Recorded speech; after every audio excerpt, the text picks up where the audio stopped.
Protein இருக்கு. ஆனா இது முக்கியமா இந்த டைம்ல குழந்தைங்களுக்கு கொடுக்கணும். தினம் நீங்க கறி மீன் சாப்பிடணும்னு அவசியம் இல்லை. ஆனா தினம் பருப்பு வகைகள் நிச்சயமா சேர்த்துக்கணும். கடைசியில நம்ம என்ன தேவைன்னா இந்த பெண்ணுக்கு வைட்டமின்ஸ் ரொம்ப தேவை. இந்த வைட்டமின்ஸ்னா நம்ம எதுல இருக்கோம்? காய்கறிகள்ல இருக்கும், பழத்துல இருக்கும். ஸோ நம்ம காய்கறிகள் தினம் நம்ம குழந்தைக்கு சொல்லி கொடுக்கணும். இந்த வயசுல எல்லா பசங்களும் என்ன சொல்லுவாங்க, எனக்கு இந்த கீரை பிடிக்கல, இந்த வெண்டைக்காய் பிடிக்கல, இந்த காய் பிடிக்கல. நம்ம முதல்ல இருந்தே பழகி இதெல்லாம் ரொம்ப முக்கியம்னு சொல்லிட்டு எதனா விதவிதமான எந்த காய் இருந்தாலும் அது கொடுக்கணும். பழம் கூட எந்த பழம்னா நீங்க ஒரு நாள்ல 2 பழம் 3 பழம்னு சொல்றோமே, அது 2 பழம்னு சாப்பிடணும்னு அவசியம் இல்லை. ஒரு பெரிய வாழைப்பழம் சாப்பிட்டீங்கன்னா அது 2 பழம் சாப்பிட்ட மாதிரி. ஸோ எந்த பழம் இருந்தாலும், கொய்யா இருந்தாலும், பப்பாளி இருந்தாலும், எந்த பழம் இருந்தாலும் அது எதனா ஒரு பழம் நீங்க சாப்பிடலாம். இந்த குழந்தைக்கு கொடுக்கணும். இந்த பீரியட் இருக்கிற டைம்ல, பீரியட் ஆரம்பிக்கிற டைம்ல ஒரு பெரிய ப்ராப்ளம் வரும். என்னன்னா இந்த குழந்தைகள் திடீர்னு வெயிட் ஏற ஆரம்பிச்சிடும். இப்போ என்ன ஆகுறதுன்னா, ஸ்கூல்ல எல்லாம் பசங்க படிக்கணும்னு சொல்லிட்டு கேம்ஸும் ரொம்ப குறைஞ்சி, எக்ஸசைஸும் இல்லாத, உடல் பயிற்சியே ஒண்ணுமே இல்லாததுனால இந்த குழந்தைங்களுக்கெல்லாம் வெயிட் ரொம்ப ஏறுறது.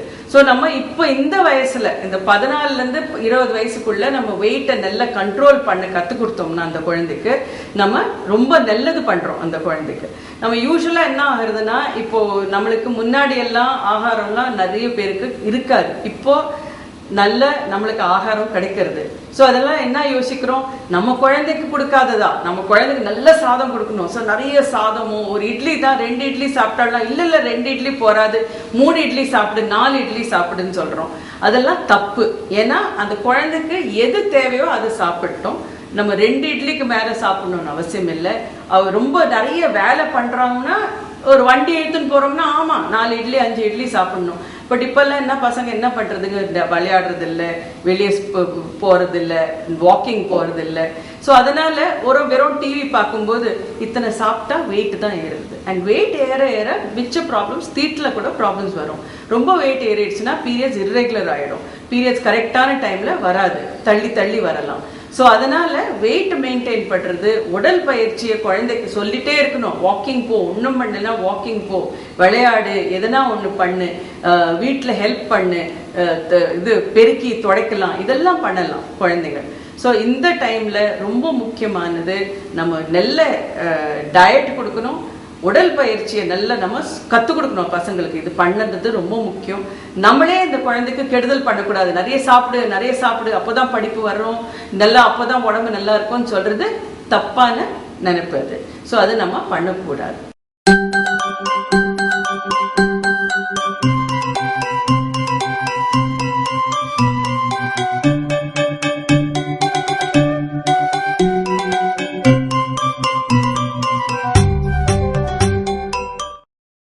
இன்னொரு தவறான நம்பிக்கை என்னன்னா, குழந்தைங்களுக்கு நம்ம ஹெல்த் ட்ரிங்க்ஸ் வாங்கி கொடுக்கணும்னு.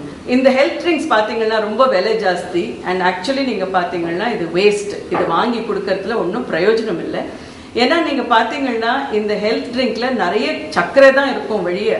அவங்க சில இது அட்வர்டைஸ்மெண்ட்ல என்ன சொல்றாங்க, இந்த இது குழந்தைங்களுக்கு கொடுத்தீங்கன்னா அவங்க குழந்தைலாம் நல்லா வசந்து போயிடும்.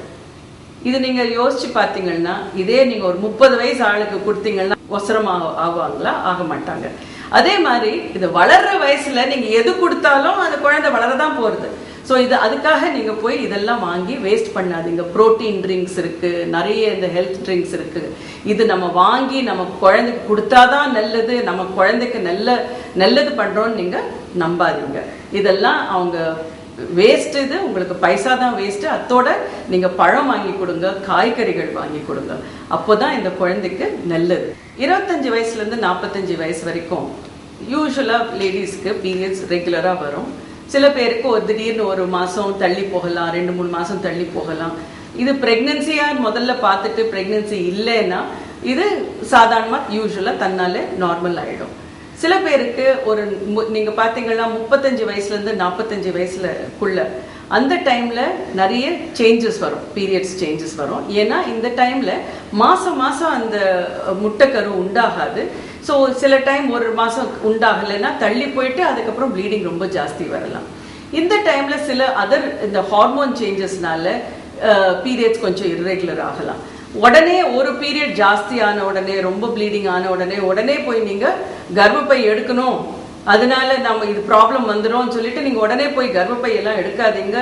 எல்லாம் என்ன நினைக்கிறாங்கன்னா, பீரியட் கொஞ்சம் தவறி போச்சுன்னா கூட, இல்ல ரொம்ப ஜாஸ்தி போச்சுன்னா கூட உடனே கேன்சர் வந்துடும், ஸோ கர்ப்பப்பை எடுத்துடணும், அதனால அது மாதிரி பயப்படுறாங்க. ஆனா இது கேன்சர் எல்லாம் வர்றது அவ்வளோ சுலபமான விஷயம் இல்லை.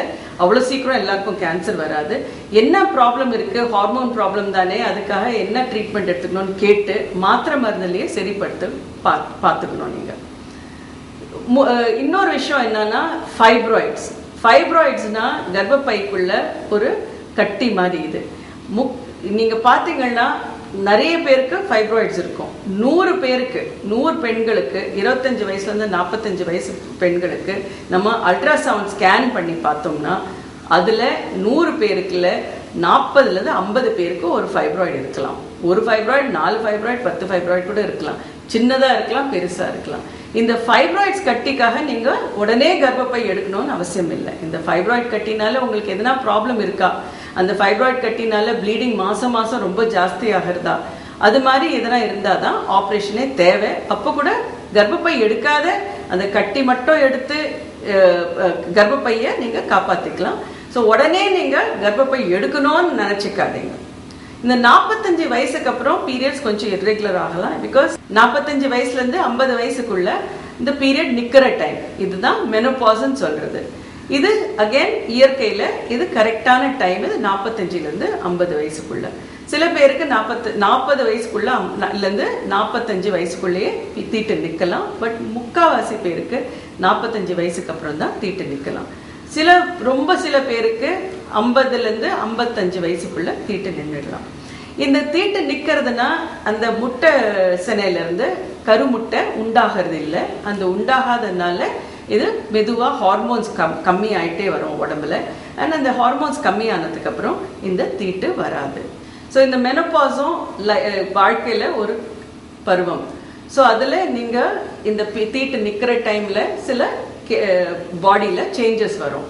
இந்த ஹார்மோன்ஸ் குறைஞ்சதுனால உங்களுக்கு ரொம்ப சோர்வா இருக்கும், ரொம்ப டயர்டா இருக்கலாம். அது ஒரு 2 வருஷம் 3 வருஷம் அது மாதிரி இருக்கலாம். இந்த டைம்ல உங்களுக்கு அகெயின் கால்சியம் ரொம்ப முக்கியமானது. ஏன்னா தீட்டு நிக்கிற டைம்லயும் நின்னப்புறமும் உங்க உடம்புல இருந்து கால்சியம் குறைஞ்சிட்டே போகும். ஸோ இந்த டைம்ல நீங்க கால்சியம் ஆரம்பிச்சிடணும். அண்ட் கால்சியம் யூஸ்வலி உங்களுக்கு 1000 மில்லிகிராம் சாப்பிட வேண்டியதா இருக்கும் டெய்லி. அதுவரை ஸ்பெஷலி தீட்டு நின்னப்புறம் கால்சியம் டெஃபினட்டா தேவை உங்களுக்கு.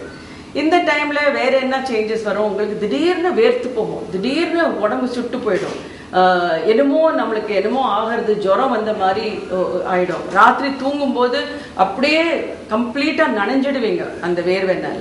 இது அகெயின் இந்த ஹார்மோன்ஸ் உங்க உடம்புல கம்மியாகிறதுனால இந்த மாதிரி சேஞ்சஸ் வரும். இது யூஸ்வலா 1 வருஷத்துல இருந்து ஒரு 4-5 வருஷம் வரைக்கும் இருக்கும். அதுக்கப்புறம் கம்ப்ளீட்டா சரியா போயிடும். இந்த டைம்ல நீங்க கால்சியமோட நீங்க பி காம்ப்ளெக்ஸும் சாப்பிடணும். அந்த வைட்டமின் சாப்பிட்டா உங்களுக்கு ஹெல்த் நல்லா இருக்கும். ரெண்டாவது அப்புறம் உங்களுக்கு இந்த அயன் டேப்லெட்ஸும் சாப்பிடணும். ஏன்னா இந்த டைம்ல ரத்த சோகை வர்றதுக்கு சான்சஸ் இருக்கு. ஸோ இந்த டைம்ல நீங்க ஹெல்த்தை பார்த்துக்கணும். இந்த டைம்ல என்ன ஆகும், ரெண்டாவது உங்களுக்கு வெயிட் ஏற ஆரம்பிக்கும். ஸோ உங்களுக்கு நல்ல உடல் பயிற்சி பண்ணணும். வாக்கிங் ரொம்ப ரொம்ப முக்கியம். நீங்க வேற எதனா பண்றீங்களோ, நம்ம யாருன்னா என்ன கேட்டாங்கன்னா என் ஹெல்த்தை நான் சேவ் பண்றதுக்கு எதனா ஒன்று சொல்லுங்க டாக்டர், நான் என்ன பண்ணலான்னா வாக்கிங் தான் பண்ணணும். ஒரு வாரத்துல 5 நாள்னா நீங்க நடக்கணும். அண்ட் நடந்து என்ன சில பேர் என்ன சொல்லுவாங்க, நான் வீட்டுல இவ்வளோ வேலை செய்யறேனே, அது என்னத்துக்கு நான் என்னத்துக்கு போய் நான் வாக் பண்ணணும். வீட்டு வேலை செய்யறதுல உங்களுக்கு மசில்ஸ் எல்லாம் தசையெல்லாம் ஸ்ட்ரெச் ஆகாது. உங்களுக்கு அது உடல் பயிற்சி இல்லை, அது வேலை. ஸோ நீங்க நல்ல வாக் பண்ணணும். ஒரு நாள்ல அட்லீஸ்ட் 1/2 மணி நேரம் இல்லைன்னா 45 நிமிஷம் நடக்கணும். சில பேர் சொல்லுவாங்க, நான் இங்க இருந்து கோவிலுக்கு நடந்துட்டு போயிடுறேன். அது கோவில்ல நீங்க போறதுக்குள்ள எல்லார்கிட்டையும் பேசி மெதுவா ஆடி அசைஞ்சு போறது உடல் பயிற்சி இல்லை. நல்ல பிரிஸ்கா நடக்கணும். எல்லாரும் பார்க்கும்போது சொல்லணும், ஏன் அந்த அம்மா அப்படி நடக்கிறாங்க, எங்க ஓடுறாங்க, பஸ் பிடிக்க ஓடுறாங்களா? அது மாதிரி அந்த அளவுக்கு நீங்க பிரிஸ்கா நடந்தாதான் அது உங்க ஹெல்த்தை மெயின்டைன் பண்ணும். இந்த டைம்ல வெயிட் ஏறக்கூடாது. நீங்க சாப்பாடும் ரொம்ப கம்மி பண்ணணும். எல்லாரும் என்ன சொல்லுவாங்க, நான் ஒண்ணுமே சாப்பிடுறது இல்லை டாக்டர், கார்த்தால என்ன சாப்பிட்றீங்கன்னு கேட்டா 4 இட்லி சாப்பிடுறேன்னு சொல்லுவாங்க. அந்த 4 இட்லி சாப்பிட்ற அளவுக்கு நம்ம வேலை செய்கிறோமான்னு நீங்கள் யோசிச்சு பார்க்கணும். ஏன்னா இப்போ இந்த வயசில் இந்த மெனோபாஸ் டைமில் நம்ம எது சாப்பிட்றோமோ அது அப்படியே உடம்புல ஒட்டிக்கும். ஸோ அது 4 இட்லி சாப்பிட்றவங்க 2 இட்லி தான் சாப்பிடணும். மத்தியானம் 2 கப் ரைஸ், கொஞ்சம் சாதம் சாப்பிட்டுட்டு நிறைய காய்கறிகள் எல்லாம் சேர்த்துக்கணும். அதே மாதிரி ராத்திரி நீங்கள் 2 சப்பாத்தி சாப்பிட்டுக்கோங்க, நிறைய பருப்பு வகைகள் தால் எதுனா சாப்பிட்டுக்கோங்க. அண்ட் நடுவில் பசிச்சதுன்னா கொஞ்சம் பொரி சாப்பிட்டுக்கலாம், சுண்டல் சாப்பிட்டுக்கலாம், ஒரு பழம் சாப்பிட்டுக்கலாம்.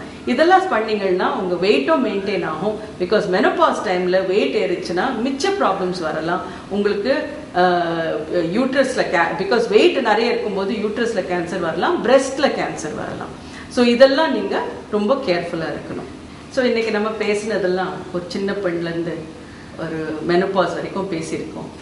நம்ம என்ன ஞாபகம் வச்சுக்கணும்னா, இதெல்லாம் இயற்கையில் நார்மலானது. இதெல்லாம் தீட்டு வர்றது நார்மல், தீட்டு கொஞ்சம் ஜாஸ்தி படுறது நார்மல், தீட்டு இருக்கும்போது வயிற்று வலி இருக்கிறது நார்மல். இதுக்கெல்லாம் நம்ம இப்போ இந்த காலத்தில் நம்ம இருக்கிறது ரொம்ப லக்கி தான். ஏன்னா இதுக்கெல்லாம் மாத்திரைகள் இருக்குது.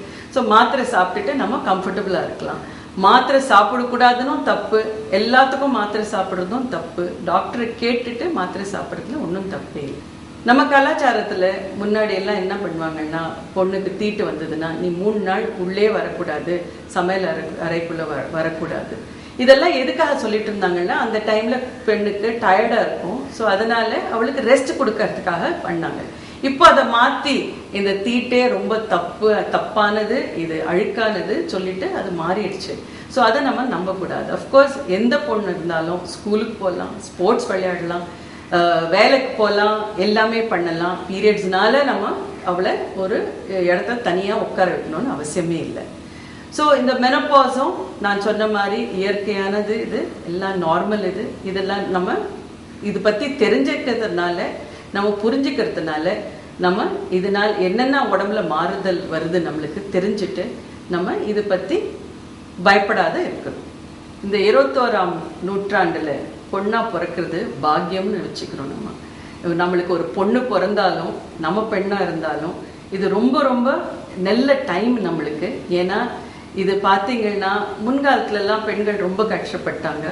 இப்போ நம்மளுக்கு படிப்பு இருக்கு, நம்மளுக்கு வேலை பண்றதுக்கு வாய்ப்புகள் எல்லாம் இருக்கு. ஸோ இந்த டைம்ல நம்ம பெண்களுக்கும் நம்ம குழந்தைகளுக்கும் நல்லா கற்றுக் கொடுத்து, பெண்ணா பிறந்ததுனால நீ ரொம்ப நல்லா முன்னுக்கு வரலாம், உனக்கு ரொம்ப பாக்கியம் அடைஞ்சிருக்கே நீ சொல்லி அந்த பெண்களை நம்மளுக்கு நல்ல தன்னம்பிக்கை கொடுக்கணும். நன்றி.